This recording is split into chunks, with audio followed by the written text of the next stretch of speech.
Las historias donde la línea entre lo real y lo inexplicable se difumina pueden ser las más aterradoras. Estos relatos no son del tipo de los que tienen respuestas claras, sino de los que nos dejan preguntándonos: ¿acaso esto fue obra de una persona o de algo más allá de nuestra comprensión?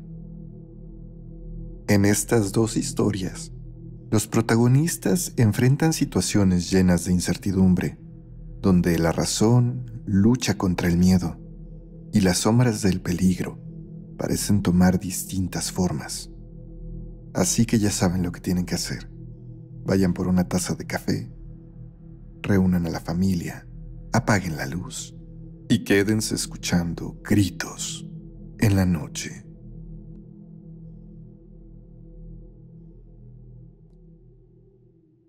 Amigos del canal, quiero expresar mi profunda admiración por el trabajo que hacen. Tengo meses intentando sentarme a escribir esta historia, pero por una cosa u otra, siempre termino postergándolo hasta el día de hoy, en que, debido a que estoy de incapacidad en casa, me he hecho un espacio para intentar narrarles mi experiencia lo mejor posible. Esto ocurrió apenas en mayo del 2022, en Castle Hayne, cerca de Wilmington, en Carolina del Norte, Estados Unidos. Como saben, la pandemia había terminado para ese momento, pero mi esposa y yo aún trabajábamos desde casa a tiempo completo. Era domingo. Debía enviar algunos reportes el lunes por la mañana que definitivamente no había terminado. Así que cuando mi esposa se fue a dormir, yo me metí a la pequeña oficina que teníamos al fondo de la casa. Puse música a un volumen muy suave y comencé a realizar mis pendientes. Estuve trabajando cerca de 1 hora cuando de pronto creí escuchar que me llamaban. Bajé el volumen de la música y guardé silencio en caso de volver a oír a mi esposa, pero nunca volvió a decir mi nombre. ¿Estás bien, Karen?, pregunté, alzando un poco la voz para que mi esposa pudiera escucharme. Pero la casa continuaba en completo silencio. Llegué a la conclusión que tal vez yo había escuchado mal, así que decidí olvidarme de eso y volver a mis labores para poder acostarme lo más temprano posible. Aunque claro, ya era la 1 de la mañana. Fue el momento de subir nuevamente el volumen de la música, que algo pareció hacer un cortocircuito y toda la luz de la casa se apagó. Por esta ocasión había decidido ponerme a trabajar en la computadora de escritorio y no en la laptop, así que el corte de energía me afectaba. Esperé unos minutos sentado en silencio, aguardando a que la luz volviera, sin querer salir de la oficina. Y es que los apagones, desde niño, me daban mucho miedo. Desde una ocasión en que, estando en casa de mi madre, en mi natal Estado de México, la luz se había ido y recuerdo claramente haber visto a mi abuela pasar caminando por el pasillo de una habitación a otra. Mi abuela tenía entonces 2 años de haber muerto. Pero vamos, era una tontería estar ahí asustado. Estaba en mi casa. Decidí entonces levantarme, ir al baño y luego a la cocina por un yogur. Sin embargo, no logré hacer ninguna de esas dos cosas. Al salir de la oficina, claramente vi por la ventana de la cocina que el pórtico en la casa de al lado tenía un par de focos encendidos.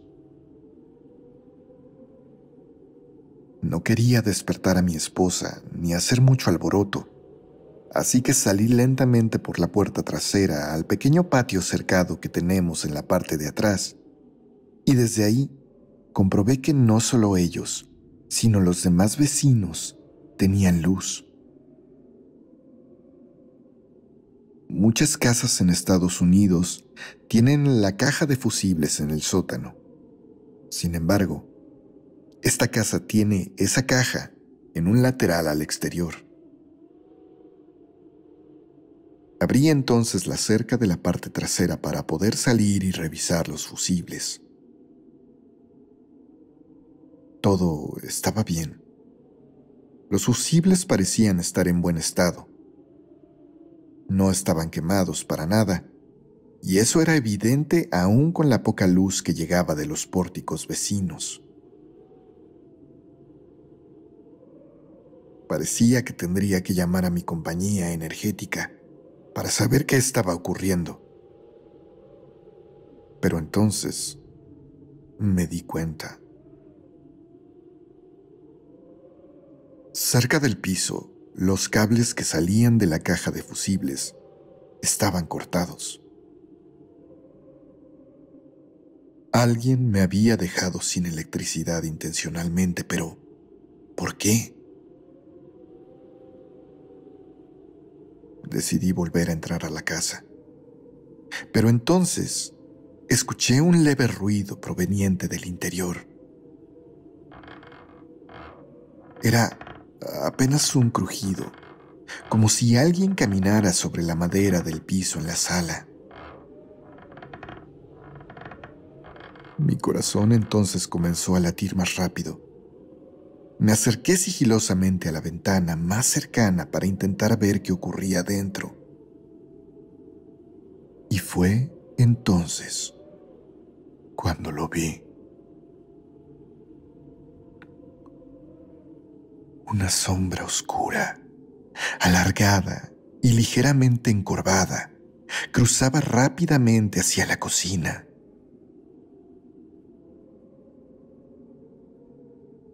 La silueta me pareció familiar.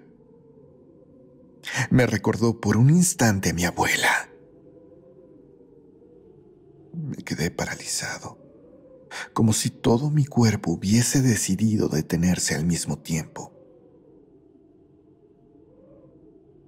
Las piernas no me respondían y mi respiración se volvió pesada y difícil. Estaba muy asustado, pero forcé a mis ojos a mirar de nuevo, esperando no ver nada, deseando haberlo imaginado. Pero en esta ocasión, noté un movimiento en la cocina. Era una luz oscilante, como la de una linterna manual, que iluminaba fugazmente las paredes. Algo o alguien estaba ahí adentro. El aire helado de la noche me golpeaba el rostro, pero yo seguía sudando. En ese momento, yo no dejaba de repetirme que aquello no podía ser real. No solo pensando en que se tratara de mi abuela, sino también considerando la posibilidad más real de que alguien hubiera entrado a mi vivienda. Entonces giré la mirada hacia la puerta del frente, y entonces mi estómago se hundió al verla completamente abierta. Era un ladrón.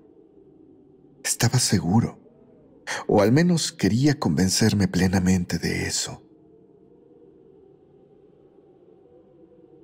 Quise llamar a la policía, pero me di cuenta de que mi teléfono estaba en la oficina.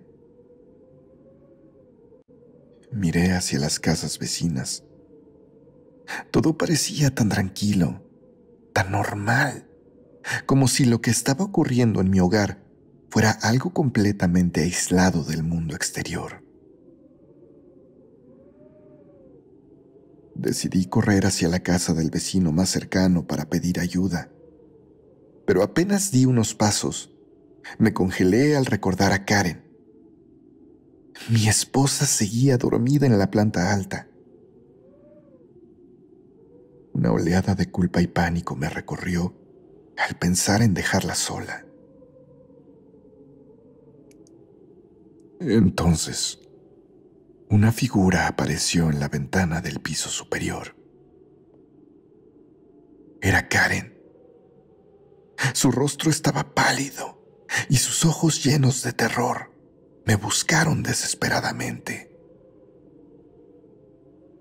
«Diego», susurró, intentando no hacer ruido, pero con la urgencia clara en su voz. «Hay ruidos aquí abajo».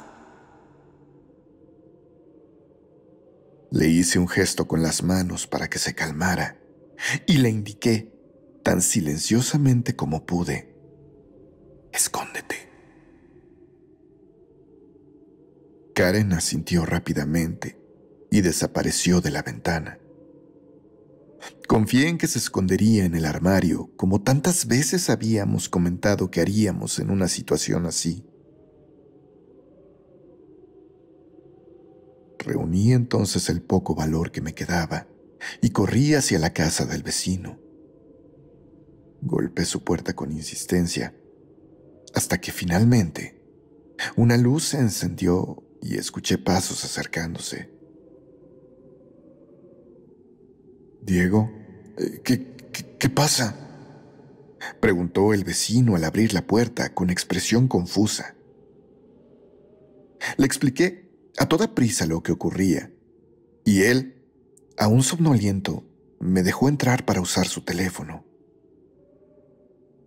Llamé a la policía tratando de mantener la calma mientras les explicaba lo que había visto y que mi esposa seguía en casa, escondida.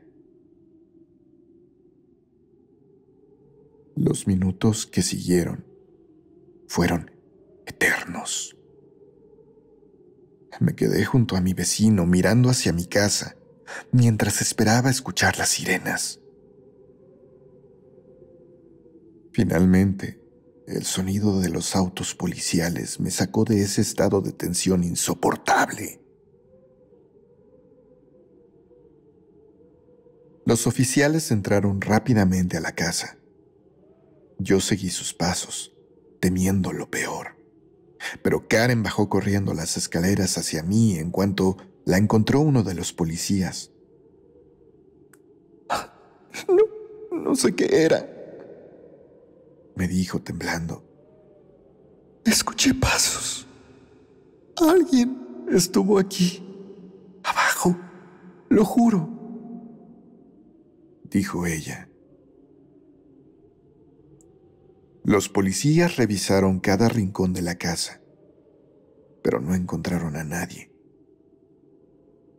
Lo único que notaron fueron unas huellas de tierra en la entrada principal y en la salida trasera, que luego parecían desvanecerse en dirección al bosque detrás de la casa.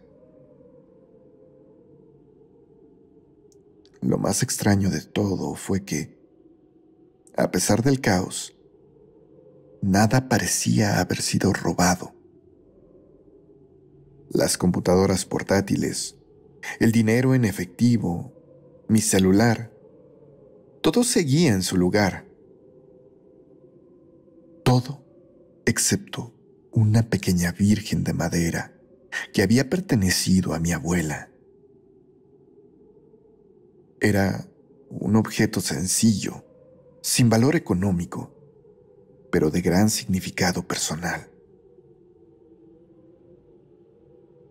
Cuando un oficial me preguntó si esa figura tenía algún valor, no supe qué responder.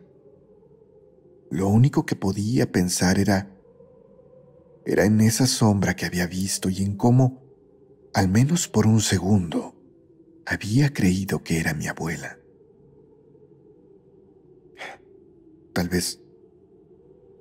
Tal vez por descabellado que suene, sí había sido ella, pero ¿cómo podría explicarle eso a los oficiales, a mi vecino o a Karen?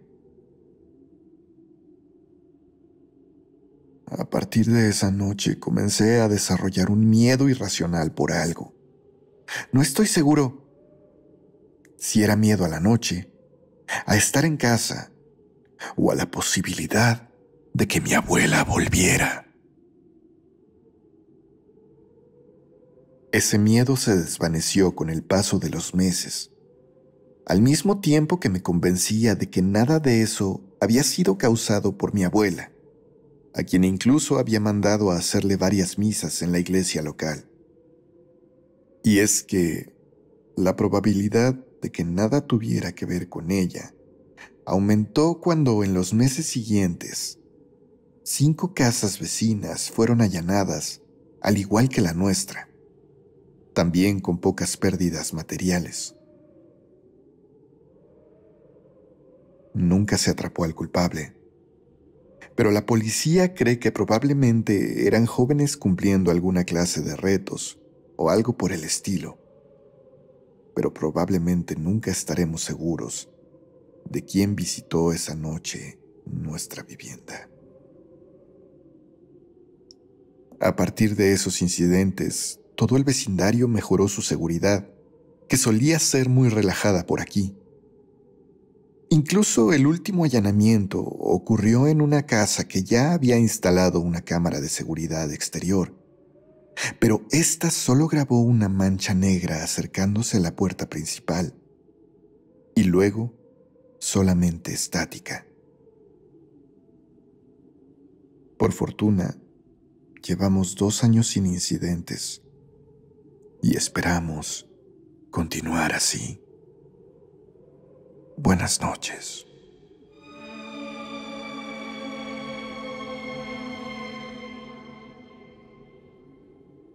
Esta historia le ocurrió a mi papá cuando yo aún no nacía. Era 1997, cuando mi padre, un oficinista de lunes a viernes, aprovechaba los fines de semana para realizar toda clase de trabajos que le brindaran ingresos extras. Hacía plomería, herrería, a veces sustituía a mi tío Pablo en su taxi, e incluso llegó a realizar trabajos de mudanza. Por lo que uno de sus cuñados, hermano de su recién esposa, mi madre, le ofreció una oportunidad que era difícil de rechazar. Mi tío era socio en una empresa que importaba artículos para cadenas de tiendas departamentales, y en aquella ocasión, un cargamento de electrodomésticos había llegado algunos días antes de que pudieran ingresarlos a las bodegas de la tienda departamental que los había requerido. Los guardarían entonces temporalmente durante el fin de semana, en un complejo de bodegas en Cuautitlán Izcalli.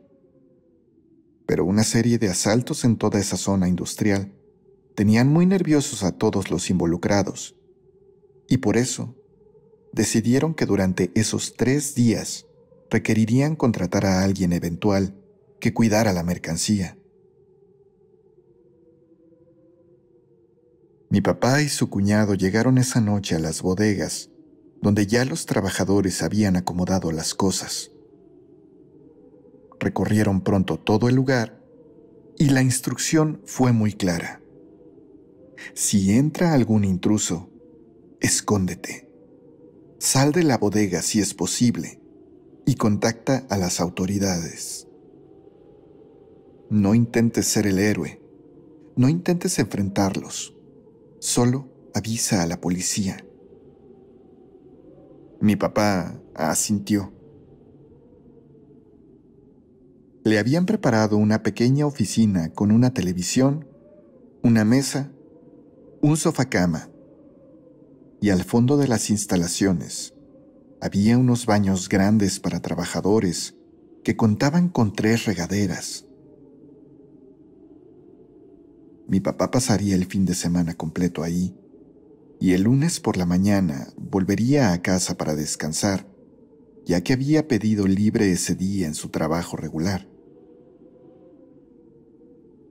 En fin, esa primera noche transcurrió sin ninguna novedad. El sábado fue bastante aburrido en su mayoría, y para la noche siguiente, mi papá estaba convencido de que podría dormir tranquilamente la mayoría del tiempo. Fue a las 11 de la noche que dio su rondín y volvió a aquella pequeña oficina para acostarse. Eran las 3 de la madrugada cuando un estruendo lo despertó. Unos golpes secos contra la puerta de la bodega, como si alguien la pateara con fuerza.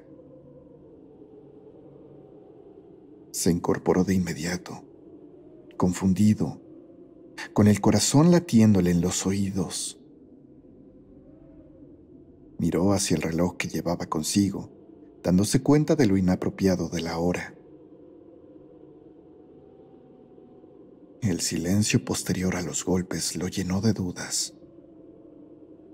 Tal vez lo soñé, pensó, intentando calmarse.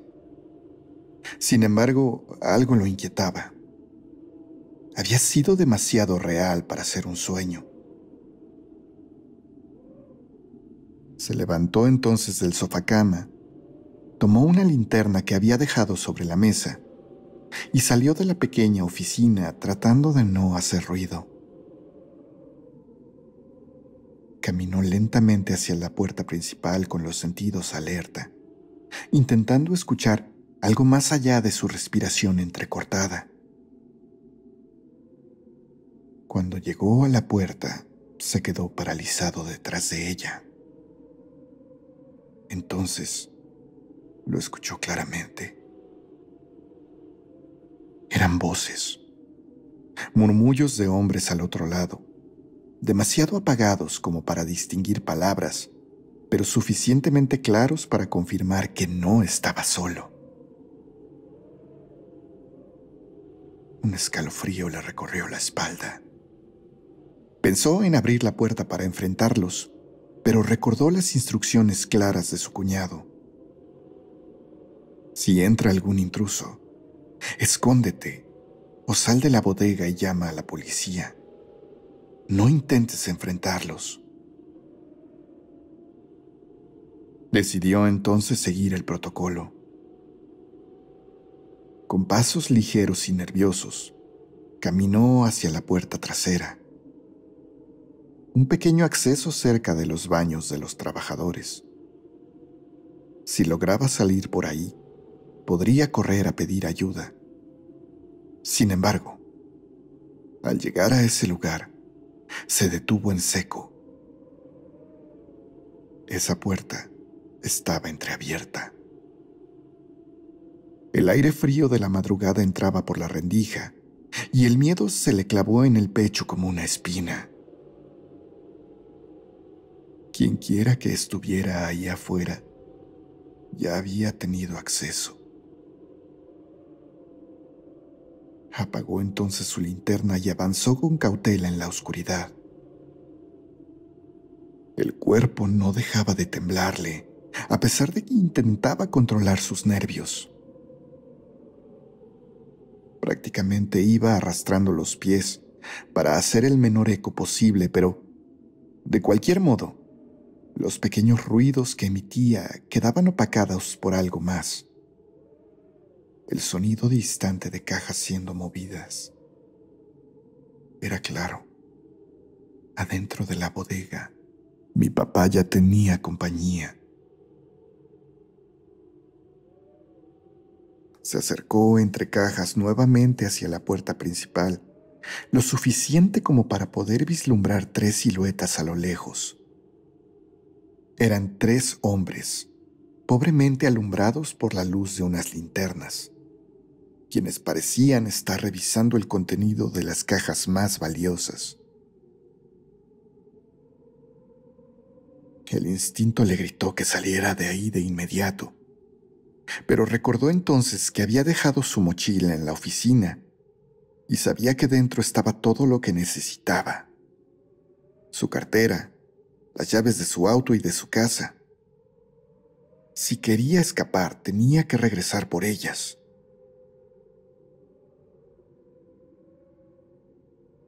Aceleró el paso hacia la oficina, rezando por no hacer ruido. Al llegar, abrió la puerta con cuidado pero lo que vio al otro lado lo dejó sin aliento. Sobre el sofacama donde había estado durmiendo minutos antes, había un hombre sentado. Estaba completamente vestido de negro, con una figura alargada y un rostro extraño, inexpresivo, pero profundamente triste. Sus ojos oscuros y hundidos lo miraron fijamente. El cuerpo de mi papá volvió a sacudirse en un temblor incontrolable, y un casi inaudible grito quedó atrapado en su garganta. El hombre en el sofá-cama no dijo nada, no se movió, pero su presencia llenó a mi padre de un terror indescriptible. Retrocedió un paso. Extendió la mano hacia la mochila que estaba junto a la puerta y la tomó sin apartar la vista de aquella figura. El hombre aquel permaneció inmóvil, como si no tuviera intención de detenerlo, y solamente giró la cabeza ignorándolo. Con su mochila en mano, salió corriendo hacia la puerta trasera y la cerró con llave, procurando no hacer nada de ruido. Después, no volteó ni una sola vez mientras cruzaba el patio trasero de la bodega y se dirigía al complejo exterior. En el estacionamiento, encontró al guardia de seguridad dormido dentro de su Volkswagen. Golpeó la ventana del auto con desesperación hasta que el hombre despertó, aturdido por el escándalo. ¡Llame a la policía! ¡Hay ladrones en la bodega!, dijo con la voz quebrada. El guardia reaccionó torpemente y juntos hicieron la llamada en la pobre caseta que no servía de nada en aquel terreno enorme sin bardas. En pocos minutos, las patrullas llegaron al lugar, entrando con linternas y armas desenfundadas. Atrapar a los ladrones fue rápido. Los oficiales encontraron a los 3 hombres revisando las cajas en el mismo lugar donde mi papá les había visto. Los esposaron sin resistencia y comenzaron a sacarles información. ¿Cuántos son?, preguntó un oficial. 3, respondió uno de los hombres al que le estaban esposando. Solo somos 3. Mi papá intervino con un nudo en la garganta. No es cierto. Había un 4.º hombre. Estaba en la oficina. Los oficiales lo miraron con incredulidad. A pesar de registrar toda la bodega, no encontraron rastro de aquel hombre de negro. Los ladrones insistieron en que eran solamente 3. Más tarde, cuando mi papá contó su experiencia, nadie supo qué pensar. Los ladrones lo negaban. La policía no tenía pruebas, y el guardia solo escuchaba en silencio, como si no quisiera opinar. Sin embargo, la imagen de aquel hombre sentado en la cama, inexpresivo y sombrío, quedó grabada en su memoria. Nunca supo si había sido un intruso, una aparición o algo más inexplicable. Pocas horas después, mi papá fue sacado de ahí por su cuñado. Lograron llevar las mercancías un día antes a las bodegas de la tienda departamental, y aquel trabajo se terminó antes de lo previsto, aunque mi papá fue liquidado incluso con un bono después de lo sucedido. Y sí, todo parecía indicar que aquella persona que vio mi papá fue solo una macabra aparición. Y esa idea hubiera perdurado, de no ser porque al llegar a casa, mi papá se dio cuenta que todo el dinero que llevaba en su cartera había sido sustraído.